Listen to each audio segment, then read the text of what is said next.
ce qui est consternant, c'est un, que les gens aient pu croire au baratin de Sarkozy, deux, qu'il arrive à faire voter à la fois la grande bourgeoisie cosmopolite et la petite bourgeoisie nationale, qui ont des intérêts strictement opposés, et que la petite bourgeoisie nationale n'ait pas la culture suffisante pour comprendre que ce type-là ne peut pas être leur homme. C'est-à-dire que là, on a un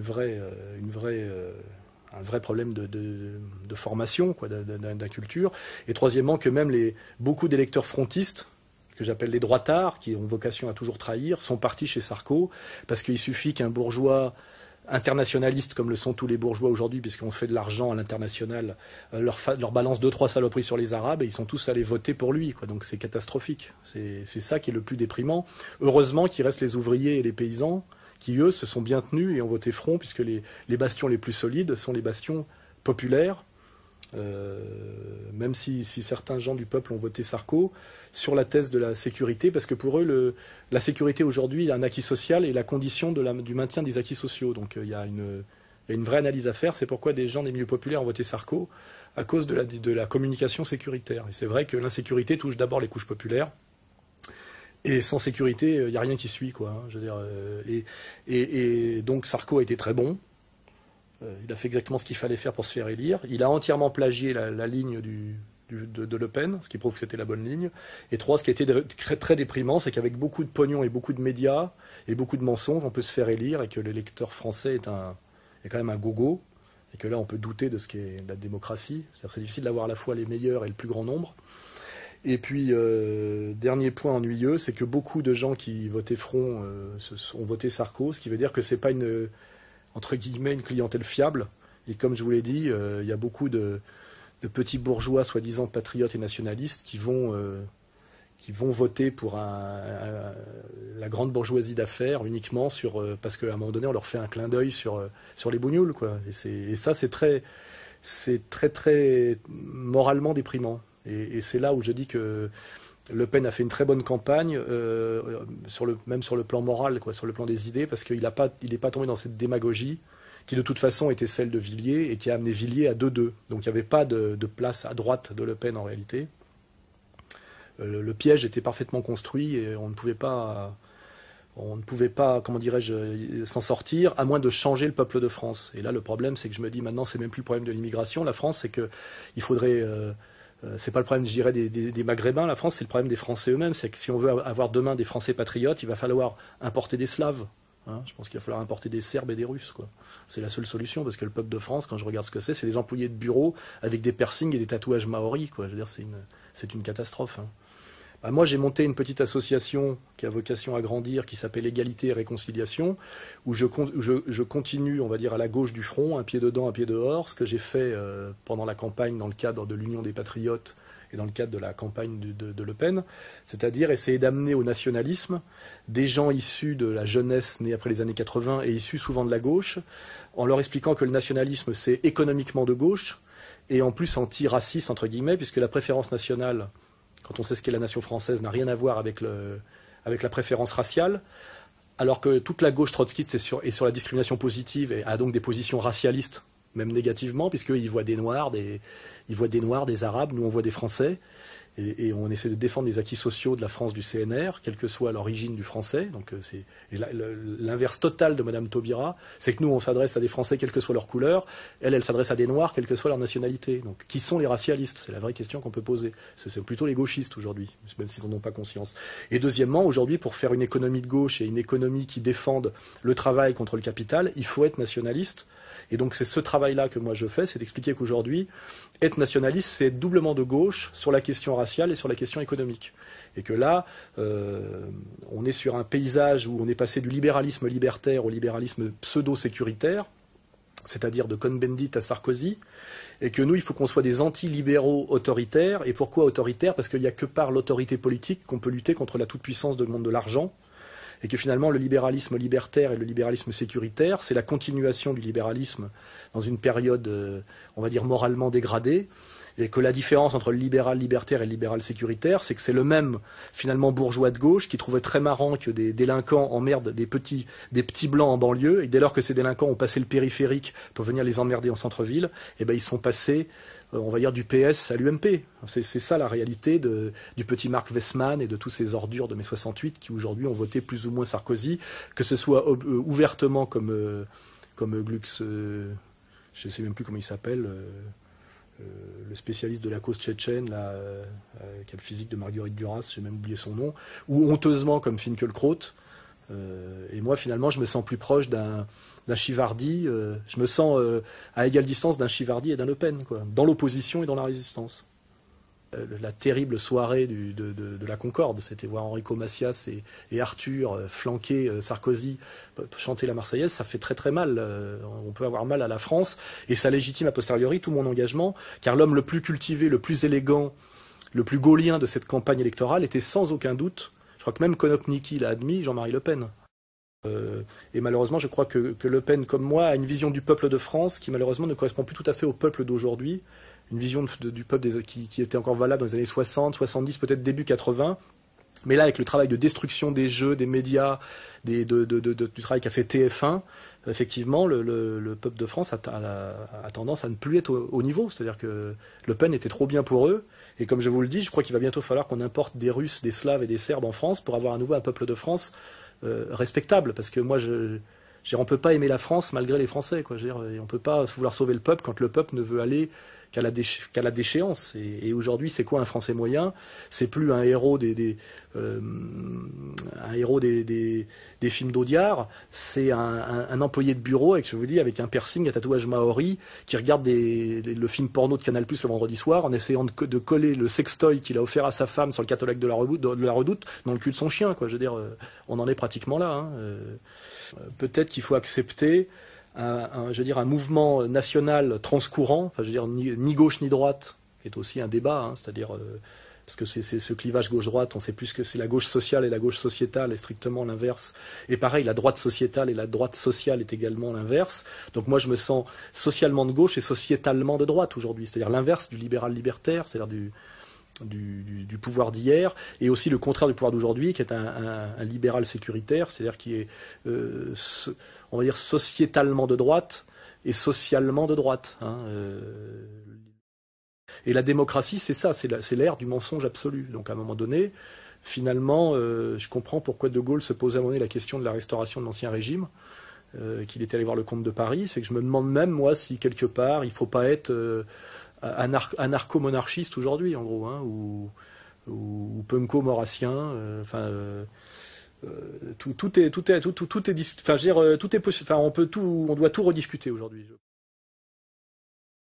Mais je pose la question sur ceux qui reprochent finalement au front de n'avoir pas été assez démagogues démocrates, alors qu'ils sont tout le contraire de ça. Donc finalement, ils reprochent peut-être à la campagne du front d'avoir été une campagne nationale républicaine.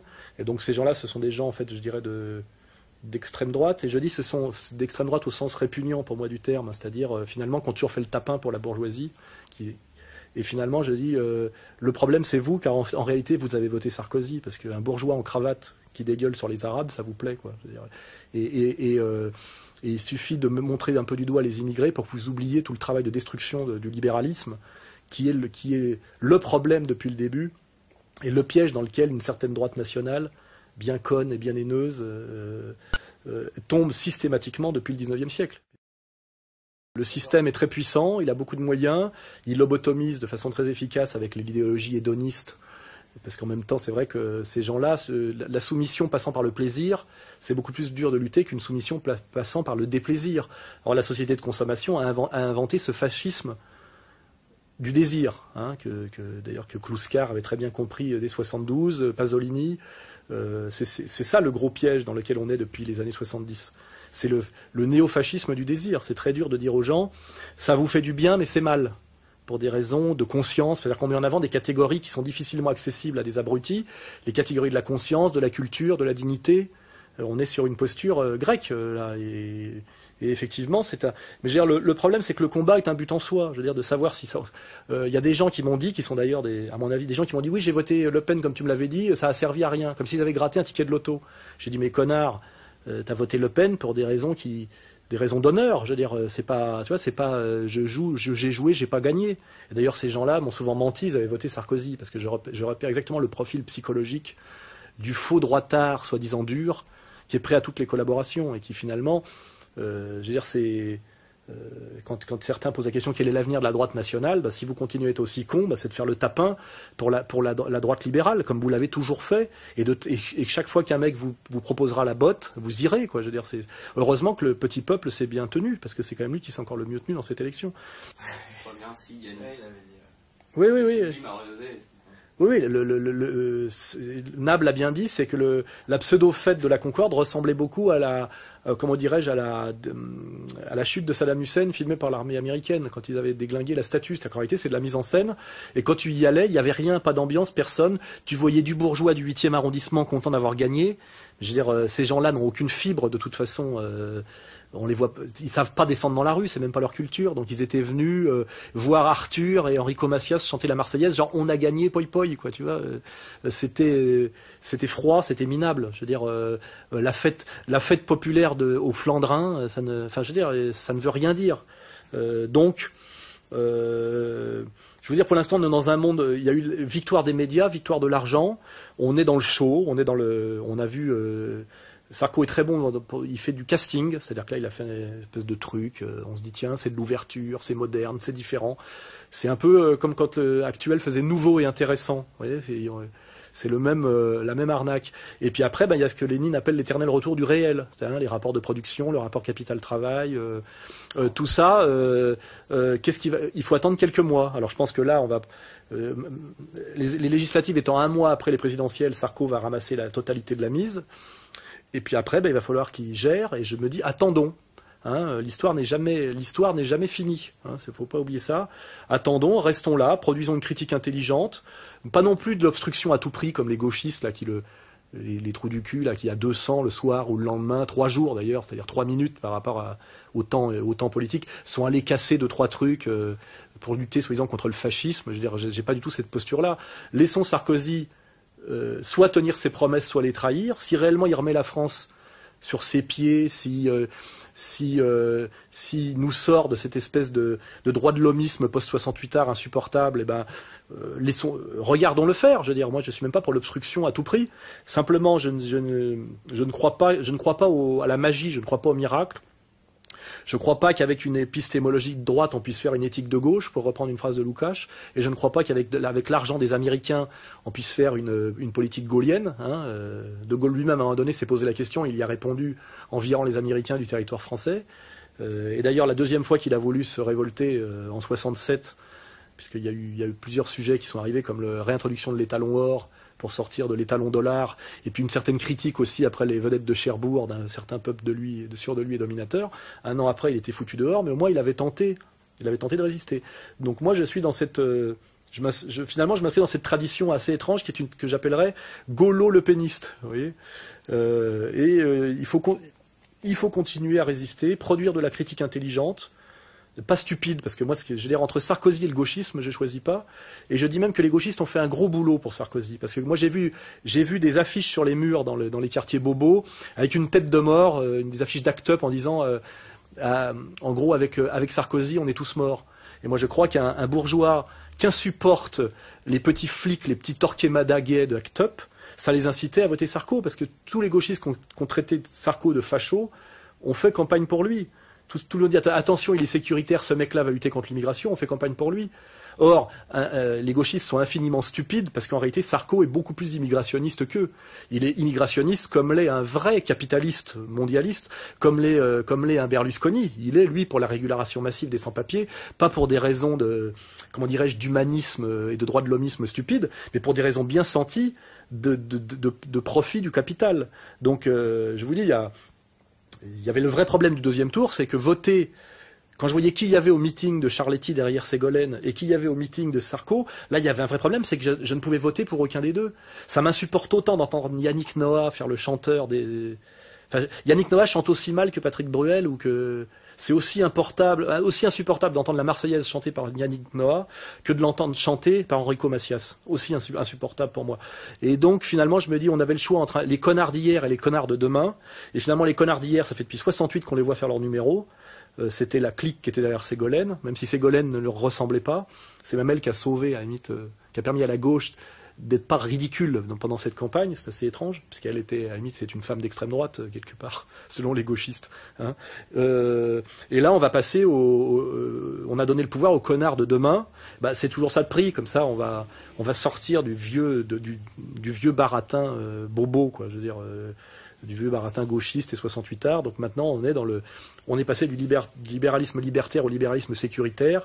Et comme je crois que la critique du libéralisme libertaire a été faite, refaite et surfaite, et que c'est réglé, et ben maintenant il faut s'attaquer à la critique du libéralisme sécuritaire, qui est la façon qu'a le libéralisme de se survivre à lui-même, après avoir détruit la morale. Finalement, maintenant, de continuer un travail en disant le libéralisme a foutu le bordel par le libertarisme. Maintenant, nous allons faire semblant de récréer l'ordre que nous avons nous-mêmes détruit et de justifier donc pour ça encore le libéralisme qui continue donc son avancée, sa destruction, c'est-à-dire de transformer tout en marchandise comme dans une légende, on peut tout transformer en statue de sel, voyez. Parce que le problème reste celui-là, de Benoît l'a parfaitement identifié, c'est la dictature de la marchandise qui détruit progressivement toutes les sphères de la spiritualité et de l'humain, de la culture à l'écologie, et c'est ça le problème majeur. Et si on n'a pas les outils fins pour critiquer ça et qu'on reste avec des outils stupides du gauchisme, de toute façon, le combat est perdu. Donc, débarrassons-nous de ces outils obsolètes du gauchisme, construisons les outils modernes pour lutter contre le libéralisme, le libéralisme sécuritaire, et sortons du piège de l'opposition libéralisme libertaire, libéralisme sécuritaire, qui sont les deux faces d'une même médaille, c'est-à-dire la façon dont le libéralisme a eu l'intelligence de créer les problèmes et de prétendre les solutionner pour continuer son travail de destruction. Voilà, et ceux qui ne comprennent pas, je leur expliquerai s'ils me contactent. Et c'est ça qu'on va faire à Égalité et Réconciliation.